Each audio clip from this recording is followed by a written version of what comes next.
El Comité de Relaciones Exteriores del Senado norteamericano ha aprobado hoy por mayoría una resolución conjunta que autoriza un ataque militar a Siria. Esta autorización es por 60 días. Esto, por supuesto, como sabemos, en respuesta al supuesto uso por parte del gobierno, de hecho se han usado armas químicas en Siria, eso está demostrado, pero hay quienes discuten que haya sido el gobierno el que las haya, digamos, puesto en utilización. Y contra civiles han muerto más de 300 o 400 civiles, hay 1.600 heridos, en fin, una cosa pues terrible. Estamos con Gabriela Camacho, que es analista internacional, tiene una maestría en relaciones internacionales, y con Óscar Escapa Pietra, que también es un experto en temas internacionales. Buenas noches, ¿cómo están? ¿Cómo les va? Buenas noches. Buenas noches. Bueno, quizá la primera pregunta sería, ¿tiene sentido o no tiene sentido un ataque norteamericano a Siria en represalia por la utilización de armas químicas? ¿Eso va a funcionar? ¿Va a tener un efecto positivo, negativo? ¿Qué cosa puede pasar? Bueno, yo creo que no va a tener un efecto positivo en relación a defender a los civiles, ¿no? Hay un tema, se ha mencionado mucho, por ejemplo, que el ataque se está planteando con bombardeos precisos y desde afuera, y se menciona que Kosovo es un ejemplo exitoso anterior, pero creo que es erróneo compararlos por dos razones principales, ¿no? Uno, Asad no es Milosevic por dos razones. La primera, que es que Milosevic tenía un país al cual retroceder, digamos, a Serbia. Si es que salía de Kosovo, tenía un país básicamente suyo, el que era presidente, al que podía retraerse. Asad no tiene eso. Y el otro tema es que no pertenecía a la minoría del país. Asad es parte de los alawitas, que son minoría en Siria, y que tienen mucho miedo, y con razón, porque Asad ha hecho muchas cosas no exactamente positivas durante mucho tiempo, de que si pierden van a ser víctimas de una persecución muy fuerte, ¿no? Y no tiene a dónde retraerse, mientras que Milosevic sí tenía, entonces podía darse el lujo de perder, digamos. En este caso creo que Asad no se siente con ese lujo y va a pelear hasta las últimas consecuencias, lo que en verdad podría tener consecuencias mucho más negativas para los civiles en Siria si es que hay un ataque, ¿no? Porque va a pelear hasta las últimas consecuencias. Óscar, ¿cuál es tu opinión sobre este tema? Bueno, efectivamente creo que la comparación con Kosovo es impropia porque también Siria es 10 veces más grande de lo que es Kosovo. Y aquí hay toda una serie de factores, la presencia de Rusia respaldando al régimen de Siria es un elemento que ciertamente le da mucha más complejidad a la situación.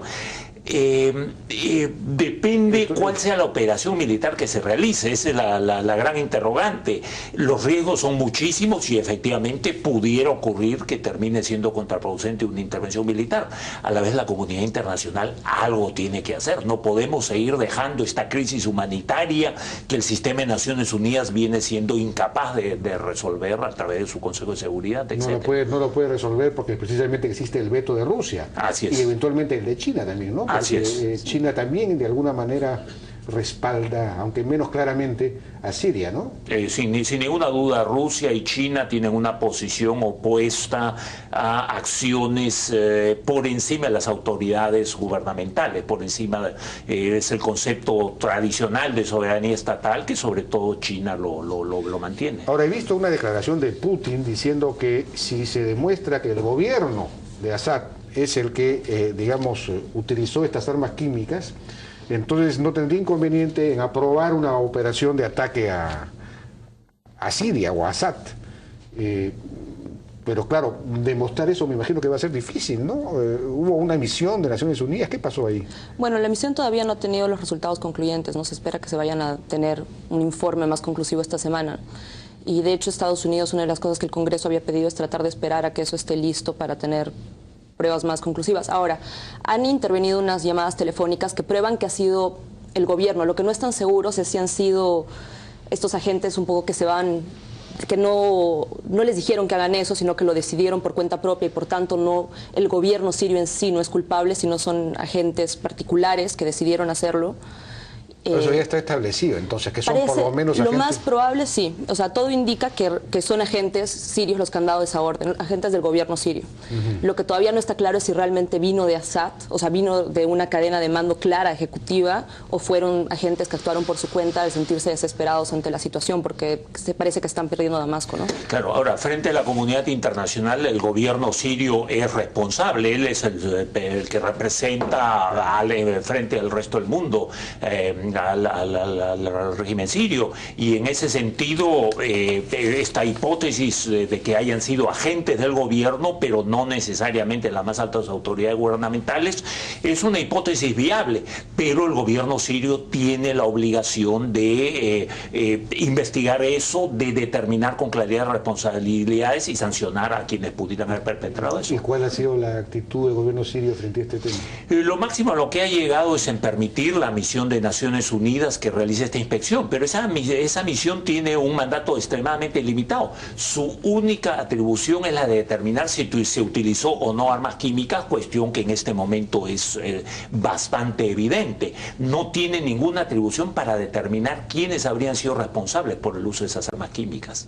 Ahora, se ha visto que ha salido un informe francés, ¿no?, de la inteligencia francesa, que ha sido bastante más detallado que los previos informes que tiene Estados Unidos y otros.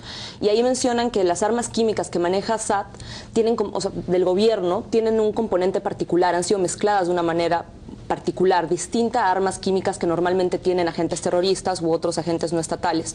Entonces, lo que tratan es que una vez que las Naciones Unidas recoja los rastros y pueda analizarlos, eso les dé un mayor indicio, según cuáles componentes tenga, de si en verdad han sido las del arsenal que ha desarrollado el gobierno de Assad o han sido otras que pueden haberse adquirido de distintas maneras. Me parece que el arsenal, ellos tienen armas, el gas sarín y otro más, que mostaza creo. Sí. Y aparentemente las armas químicas usadas en esta ocasión, pues no sería ninguno de los dos, no lo sé. O sí. Bueno, hay un elemento adicional, que es el que se requiere un vehículo de transporte, que son los misiles. Y los gases los podría, y las armas químicas podría eventualmente haberlas tenido alguna de las facciones insurgentes, pero no los misiles. Entonces, eso es lo que terminaría de cerrar el círculo que inculparía a autoridad del gobierno. Bueno, tenemos que ir, me dicen, a una pausa y regresamos. Seguimos conversando entonces con Gabriela Camacho y Óscar Schiappapiedra acerca de la posibilidad de este ataque de Estados Unidos que ya, ya fue autorizado por el Comité de Relaciones Exteriores del Senado. Falta que lo autorice el propio Congreso, ¿no es cierto? Pero en fin, es una cosa que ya está en vías de producirse. Ahora, este ataque sería un ataque, digamos, ¿de qué tipo? Se lanzarían, no habría una invasión de tropas norteamericanas, sino simplemente se lanzarían misiles a blancos bélicos, digamos, militares específicos. ¿Cuál es la naturaleza del ataque y para qué? ¿Para disuadir? ¿Para que no vuelva? Una especie de, si vuelves a usar armas químicas, te volvemos a caer, una cosa de ese tipo, es un castigo. Sí, la idea es que sirva como un castigo y sirva como disuasivo, ¿no? Primero tratando de decir los blancos, que como decía Óscar, que son los de las armas que transportan el arsenal químico, porque obviamente el arsenal químico no lo puedes bombardear porque lo expandes, lo esparces, esto es muy peligroso. Sí. Y lo otro, obviamente, es no solo destruir eso, sino tratar de disuadir a Assad. Ahora, que en verdad vaya a ser efectivo, eso es lo que todavía está en duda, ¿no? Primero, por lo que mencionaba antes, ¿no?, de que parece poco probable que Assad en verdad sea disuadido por esas operaciones. Y segundo, porque son zonas muy densas, de población muy densa, entonces en verdad evitar que la muerte de civiles va a ser bastante difícil, con lo cual es un despropósito, ¿no?, decir que estás entrando a defender civiles de armas químicas y en verdad es muy probable que... Pero si insisten en usar armas químicas y en el momento que tienes que hacer algo, digamos, la idea es que no lo vuelvan a hacer. Pero una cosa, Siria, el Assad tiene el apoyo de Irán, ¿no es cierto? Clarísimo, porque los alawitas son sunis, ¿no es cierto? Sunitas. Shias. Son shias, perdón, claro. Sí. Y en Irán eso es lo que predomina. Entonces, y además a Irán está relacionado con Hezbollah. ¿Cómo es ese tema, el tema geopolítico en esa zona? Bueno, es una situación particular, seguramente Gabriela podrá expandir en esto, pero en este momento el presidente de Irán tiene una orientación bastante moderada y está dando claras señales de estar buscando un acercamiento con Estados Unidos y con Occidente, en parte porque las sanciones económicas estarían rindiendo resultados, de tal suerte que esta es una situación que aparentemente para el presidente de Irán y su entorno más cercano termina resultando extremadamente incómoda, porque objetivamente los coloca en un curso de colisión en el cual quisieran no estar, ¿no?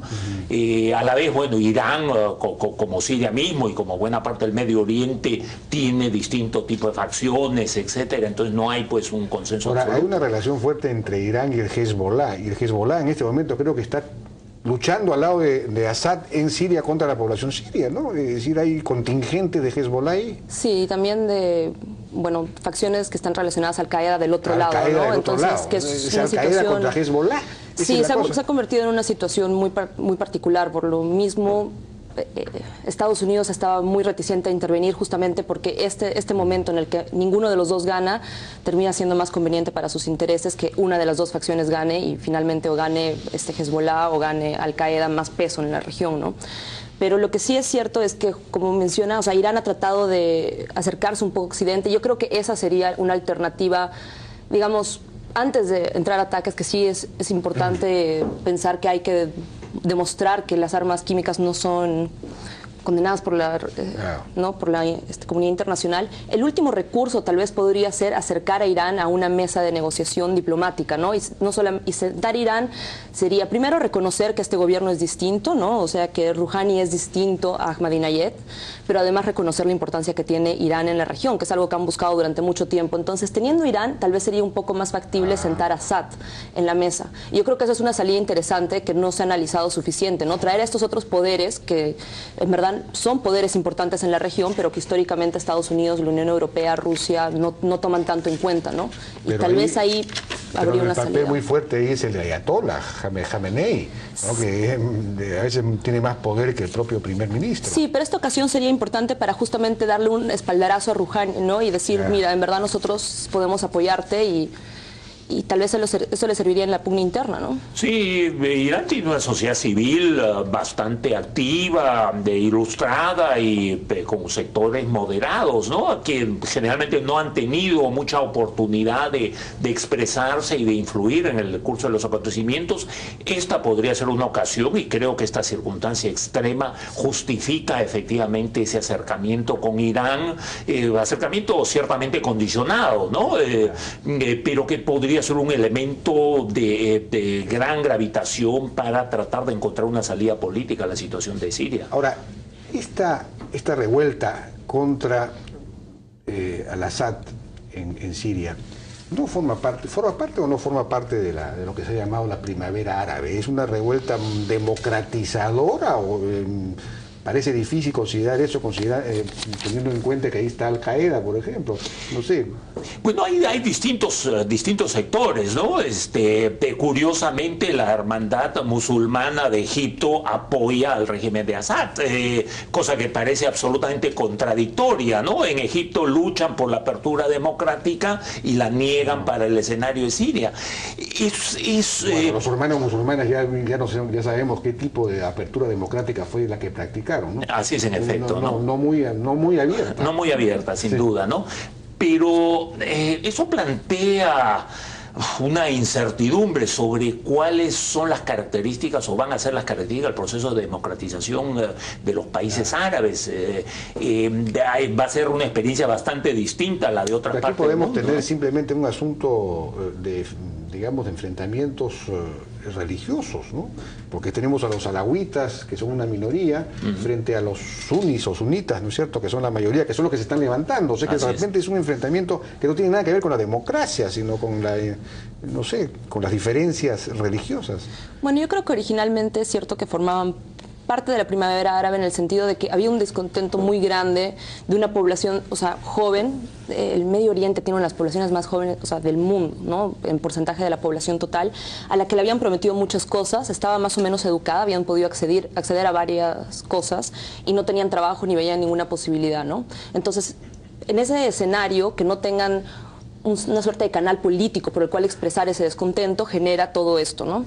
Pero obviamente una vez que esa primera explosión sucede, se empiezan a reconstruir otras cosas alrededor, sobre todo si es que no encuentra una salida pronta, ¿no? Y eso es lo que ha pasado en Siria. O sea, al-Assad lo que pasa es que no tiene un Estado. O sea, en Egipto sí había una cierta institucionalidad de Estado. Entonces, cuando Mubarak le dice a los militares que salgan, los militares le dicen no vamos a matar gente, porque sí tienen algo donde caer, ¿no? O sea, bajas a Mubarak, pero se queda, como han demostrado ahora, ¿no? Claro. Siguen ahí los militares. En el caso de Siria no es el caso, no eran los alawitas y no había ninguna institución fuerte, entonces sienten que si no lo apoyan no hay nada donde puedan caer.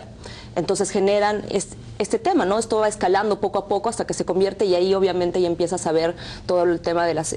¿no? de las etnias y de las religiones que no estaban presentes en el primer momento, pero que en la medida que las tensiones crecen es más factible que se muestren, ¿no?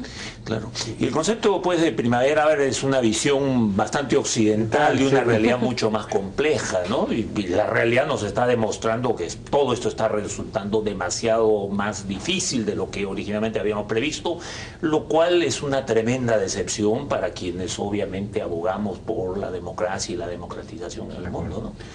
Bien, ya nos ha ganado el tiempo. Muchas gracias a Gabriela Camacho y a Óscar Schiappapiedra por su participación, por este brillante análisis que han hecho de este problema que puede ser complicado para el mundo e incluso eventualmente para el Perú, porque si se llega digamos, a producir un ataque y se cierran los mercados, el petróleo puede subir de precio, en fin, eso nos puede sin duda afectar. Pero más allá de que nos afecte a nosotros o no, en fin, esto podría derivar eventualmente hasta en una guerra mundial, ¿no? Porque si Rusia, no creo que juegue un partido tan agresivo, pero en fin, todo es posible en esta. Ese es un tema que no hemos tocado, dicho sea de paso. ¿Podría haber guerra mundial acá en esto?